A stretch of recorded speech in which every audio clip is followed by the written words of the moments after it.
Episode 63, Akhir dari Semuanya. Kini Mela kembali menjadi Nyonya Sanjaya setelah drama yang diakibatkan oleh Sonya.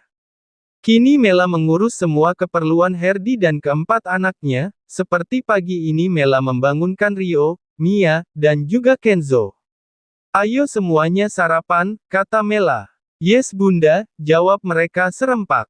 Mia turun dulu dan mencium pipi Mela. Kemudian Rio pun sama, yang terakhir adalah Kenzo yang sudah siap dengan seragam SD-nya. "Wah putra tampan bunda," kata Mela mencium pipi Kenzo. Kini semua tengah menunggu Herdi, tak lama Herdi turun bersama Elvi yang sudah cantik dengan gaun pink ya. "Pagi semua," sapa Herdi. "Pagi pa," jawab Mia. Rio dan Kenzo. "Pagi kak," jawab Siska. Kini semua sedang sarapan, sedang orang tua Mela dan Nyonya Umi tengah melakukan ibadah umroh bersama. "Bunda Elvi mau sekolah, seperti Kak Kenzo ya," kata Ivy. "Baiklah, nanti kita antar Kak Kenzo sekalian Elvi daftar sekolah ya," kata Mela. "Yeay, thanks bunda," kata Elvi. Kini Mia dan Rio sudah pamit dahulu, sedang Ivy dan Kenzo akan pergi bersama Herdi dan Mela. Mela sudah mempersiapkan semua berkas Elvi untuk sekolahnya, kini mereka pun pergi mengantar Kenzo ke sekolah internasional. Ivy pun begitu bahagia, begitupun Kenzo yang merasakan diantar oleh kedua orang tua. Kenzo pamit ke kelasnya sedang Herdi menuju ke kantor kepala sekolah. Sesampainya di sana mereka disambut dengan hangat. Ivy melakukan tes untuk melihat bisa masuk kelas berapa. Meski di umurnya yang masih 5 tahun, Vi sudah bisa menjawab semua pertanyaan untuk kelas 1 SD, besok Elvi akan mulai sekolah, hari ini Mela mengajak Elvi ke kantor karena tak mungkin meninggalkan Ivy di rumah. Herdi mengantar Mela ke Johnson Jewelry and Fashion, sesampainya di sana Mela disambut semua orang dengan hormat. Mela menuju ke ruangannya. Mela menghubungi sekretarisnya. "Halo Cici, tolong ke ruangan saya sebentar," kata Mela. "Iya Nyonya," jawab Cici. Cici masuk dan berdiri di samping Mela. Cici mulai membacakan jadwal Mela. "Majukan rapat dengan divisi utama desain perhiasan dan fashion, aku beri waktu 30 menit dari sekarang, dan minta Laila untuk menemani Ivy di sini," kata Mela. "Baik Nyonya," jawab Cici.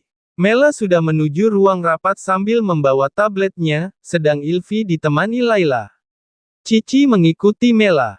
Semua divisi yang diminta rapat dibuat panik karena Mela terkenal tegas dan tak suka dengan kesalahan sekecil apapun. 30 menit tepat semua divisi utama desain sudah berada di ruang rapat. Mela sudah menunggu dengan wajah dingin, karena perusahaan Johnson Jewelry and Fashion harus mengeluarkan desain perhiasan baru. Kini rapat pun dimulai, semua pun tegang karena Mela sangat detail, divisi desain juga dibuat tegang karena desain baju mereka beberapa kali mendapat kritik. "Baiklah, aku ingin semua desain yang kalian tunjukkan segera diproduksi, dan kita buat limited edition," kata Mela. "Siap Nyonya," jawab mereka serempak. "Dan jangan lupa sebentar lagi akhir tahun, aku ingin kalian menyiapkan desain untuk tahun baru dan hari Valentine," kata Mela. Semua orang kaget, pasalnya akhir tahun masih 2 bulan lagi tapi Mela sudah meminta membuat desain. "Ingat kalian harus bekerja dengan baik, jika desain ini berhasil kalian akan mendapat bonus yang besar," kata Mela. "Siap Nyonya," kata semua orang. Di kantor Herdi sedang sibuk dengan pekerjaan yang sudah ia tinggalkan selama 1 minggu ini. Bahkan dia punya rapat dengan para klien besar dan akan menangani proyek yang keuntungan ratusan miliar. Di sela kesibukannya Herdi mendapatkan tamu tak terduga, ya Steve datang bersama Kim. "Selamat siang Tuan Herdi, sepertinya Anda begitu sibuk," kata Steve. "Ya aku sibuk akibat pernikahan dadakanku. Tapi ini semua hampir selesai, ada apa Steve?" tanya Herdi. "Aku ingin meminta bantuanmu untuk mengurus surat-suratku, agar aku bisa menikahi putrimu Tuan," kata Steve. "Tenang Steve, orang kepercayaanku sudah melakukan tugasnya, mungkin lusa surat itu selesai," kata Herdi. Benarkah? Kalau begitu terima kasih, dan aku akan menjemput Elfie, kata Steve.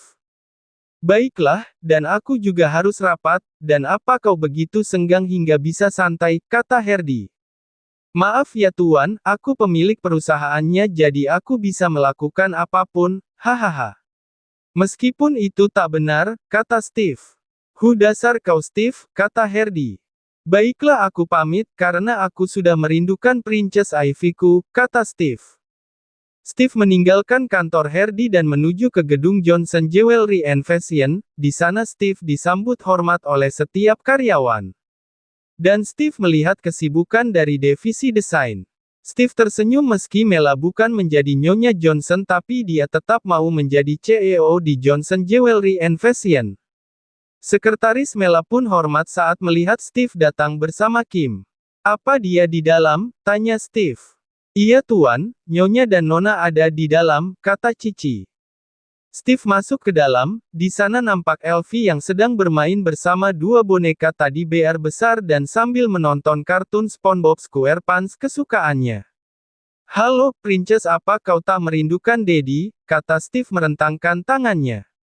Daddy, Ivy merindukanmu, jawab Elfie memeluk Steve. Mela berdiri dari kursinya dan menghampiri Steve dan Elfie. Kim menunduk menyapa dan Mela tersenyum. Apa kau tak merindukanku Steve? Apa hanya Ivy? Goda Mela. Aku tak mau berurusan dengan pria gilamu itu, hahaha, jawab Steve. Kau berlebihan Steve, kata Mela. Kini Steve dan Mela pun berpelukan melepas rindu sebagai saudara. Mela tahu bagaimanapun Steve adalah orang yang begitu berjasa dalam hidupnya. Daddy, besok Elfie akan sekolah di tempat Kak Kenzo, kata Elfie. Benarkah, apa kamu sudah membeli keperluannya? Tanya Steve. Aku masih sibuk, mungkin nanti sore, kata Mela. Kalau begitu, Princess ayo kita shopping bareng Daddy, dan kita beli semua keperluan sekolah Princess, kata Steve. Ivy melihat Mela. Mela mengangguk sebagai persetujuannya. Ivy bersorak senang. Steve mengendong Elfie dan menuju ke mall di Singapura. Steve sengaja untuk membelikan Elfie barang nomor 1, bagaimanapun dia adalah princess kesayangan keluarga.